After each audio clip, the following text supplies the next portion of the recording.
The replay mode completely ignores all known laws of physics. Certain loading screens can completely soft lock the game. Constant crashing and incredibly poor performance on PC, even on lower graphical settings. They removed the auction house and the spectator mode. The majority of new cars are just copied over from Forza Horizon 5, and yet improvements that Forza Horizon has implemented over the past 5 years are nowhere to be seen. No updated photo mode, no rear wheel steering, no wheel spacers, and exhaust upgrades barely affect the sound of your car. You can't lock up individual wheels without ABS, and while they kept the drift suspension, they did not keep the drift tires. There are drift cars in some of the trailers, and yet none to be seen in the final game. And just in case you wanted to make your own drift car, there are no drifting events. There are also drag tires, but yet again, no drag racing events. Cars having sexual intercourse in the menus. Doing the same thing over and over again and expecting different results is not only the definition of insanity, but is also the philosophy behind Forza's new upgrading progression system. Some parts unlock at unreasonably high levels, and then others unlock at levels that are so low, you begin to wonder what is the fucking point of having them locked in the first place, other than to just be an inconvenience to the player. This is not the proper progression structure people have been asking for. It is a meaningless grind to artificially increase playtime with no real sense of achievement behind it. It isn't fun, it isn't challenging, it is incredibly poor game design and a complete waste of time. This is a game that's supposed to be focused on the idea of building cars yourself, and yet it seems to encourage you to drive cars that are practically bone stock more than anything else, and doesn't let you build them the way you want unless you're prepared to drive them in circles for literal hours on end. For the remainder of this video, I will be leveling up this Toyota Supra in the background, and I'll keep you updated on how I get on. The penalty system is a fucking nightmare. People are getting penalised after being rammed by other players, while the ramming players in question aren't being penalised whatsoever. The introduction of a driver safety rating into online is a really good idea.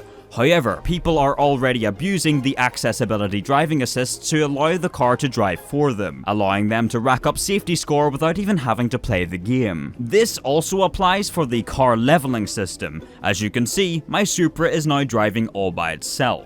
Oh, and my game crashed. Oh, come on! You cannot disable penalties in private multiplayer. Electric cars can bounce off rev limiters. Random parts of the world sometimes unload themselves in front of the player. The AI are more of a display in artificial incompetence than intelligence. They completely lack any sense of spatial awareness, literally driving themselves off the track at times, and are really slow when driving in packs. They do seem to be really fast whenever they get an open track to themselves, which is great, however often leads to 1 or 2 cars at the front of the pack breaking far away into the distance pretty much every single race. The AI can also spawn in vehicles that are currently unavailable, meaning they are likely only being withheld from the release version of the game to add in as DLC later, despite already being finished. Car thumbnails look incredibly strange, with many cars having fully blacked out headlights for some reason. Some even accidentally have random customizations by default, like this Alfa Romeo. Certain widebody kits completely forget to add any kind of wheel offset. Some cars are classified very strangely, like these V8 supercars appearing in the Forza GT class. You cannot change career mode race length like you could in Forza 7. You cannot manually adjust the dynamic weather like you also could in Forza 7. Nor is there a free selection of online class hoppers like there was in Forza 7 either. Additionally, they removed nearly 500 cars from Forza Motorsport 7, and claimed it was to remove silly and non-fitting cars from the car list, such as SUVs and off-roaders. Except this is bullshit, because the majority of the cars they removed are perfectly suitable and make no sense to cut from the game, and I would not be surprised to see a handful of them reintroduced as free DLC in the future, much like Forza Horizon 5 has been doing. And speaking of DLC, the paid car pass offers the lowest amount of cars yet compared to any past Forza game. I will take a moment, however, to address some of the more positive aspects, because there still are some. The new physics are fun and intuitive. The selection of new wheels and smaller modifications are a nice addition. The new online is generally pretty good, and I quite like the new tracks they've added, even though the list at launch is a little small compared to previous titles. Dynamic time of day is good to see, and the skip lap feature in the Rivals mode is extremely useful. Wheel support appears to be a big step up from what it was before, and changeable camera field of view across all platforms is excellent, even if it does slightly break the reflections on the hood camera. Oh dear. A lot of car sounds lack any kind of depth and are simply just inaccurate to their real-world counterparts. Take a listen to this Sauber C9.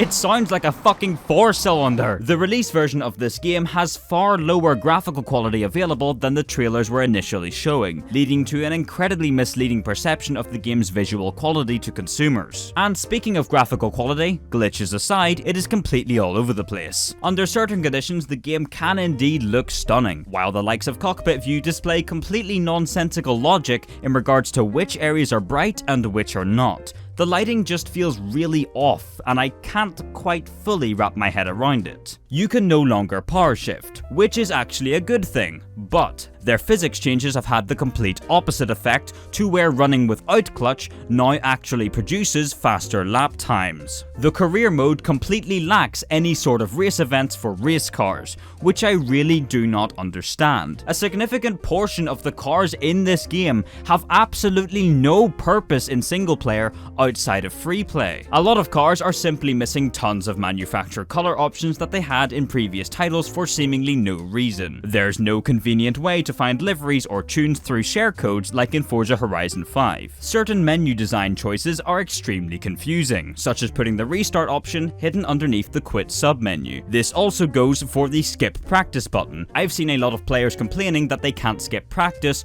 purely because they don't know that this option is actually there. The game is always online, so if you lose your internet connection, you cannot play the career mode. My Supra just hit level 3 by the way. I only want a fucking spoiler upgrade, but I guess I gotta wait till level 15 for that. Car weight is shown in pounds despite the value clearly being in kilograms. Earning money feels somewhat pointless because cars are really cheap to buy, and then the upgrades are also free thanks to car points. Some wheels simply refuse to be painted the color you want them to be. I've seen a lot of lower LOD models having texturing bugs such as this clearly missing alpha channel on the rear badge of the S13. And a lot of people aren't being given their VIP or car pass rewards that are supposed to come with the £90 premium edition of the game. If you think this video is ridiculous, check out the list of known issues published by the official Forza support page.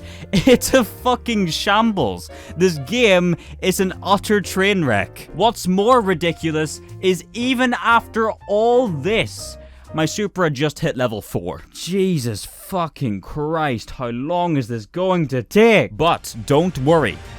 Hear me out. They remodeled a car!